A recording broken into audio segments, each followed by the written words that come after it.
Thank you for joining me. Today I'm going to be talking about Dread Delusions, created by lovely Hellplace. And I'm not exaggerating when I say this is one of the best RPGs I have ever played. When I originally saw the Steam page for this game after doing some late night game skulking, I was like, oh cool, this is like a throwback to Kingsfield or Morrowind. So I thought to myself, this would be fun to mess around with a bit. I love that era, and yeah, be some quick fun, some quick, good, clean fun. So I waited till everybody in the retirement home I illegally live at to fall asleep and fired this game up. But let me tell you, this game instantly had me hooked, and I was picking up what it was laying down. Not only does this game nail the dark fantasy RPG aesthetic, but it goes very hard on the writing and world building. And the game consistently kept blowing me away at how rich the storytelling was. With each new area, I was eager to unfold the mysteries that they kept. There are characters in this game that are on par with something out of Fallout New Vegas, and moral quandaries that felt like they were out of Planescape Torment. But there is a caveat to this game, in that it is a very stripped-down RPG, in some regards. Understandably, because it is an indie game, but some elements are very stripped down nonetheless. The leveling up system is very bare bones. You can't kill NPCs randomly on the street. You can't do the classic Elder Scrolls, go into a store, crouch down in the corner, take an invisibility potion, and steal everything they have. There really isn't a law and order put in place here where you get caught and they throw you in jail and take all your stuff and force you to poop in a little toilet in the corner while everyone laughs at your disgusting body. It doesn't happen here. But where it lacks in those functions, it makes up for with a deep, interesting world, unforgettable characters, choices that make a difference and have repercussions on the ending of the game, a lore that is so interesting that it actually makes you want to read the books in the game, and also a fantastic bestiary.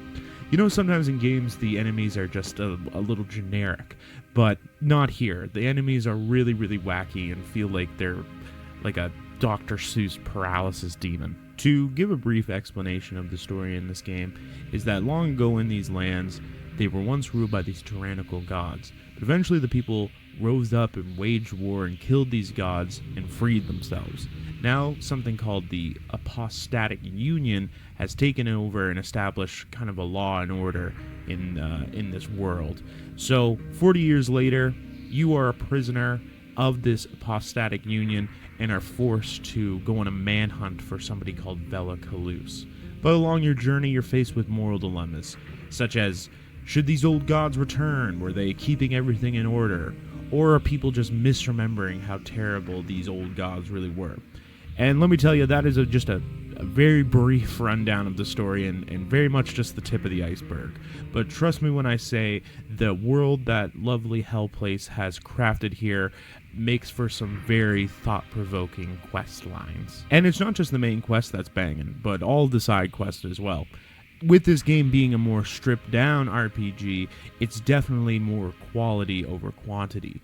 For example, even the quest where you get a house in this game, you know, the classic RPG quest where you get your first property, it has a really cool, dark, weird storyline built around it.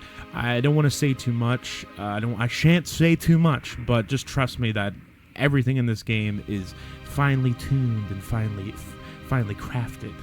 But to wrap this up, Dread Delusion, for me, was an unforgettable experience and an amazing RPG, one that I would recommend to any RPG fan, old or young.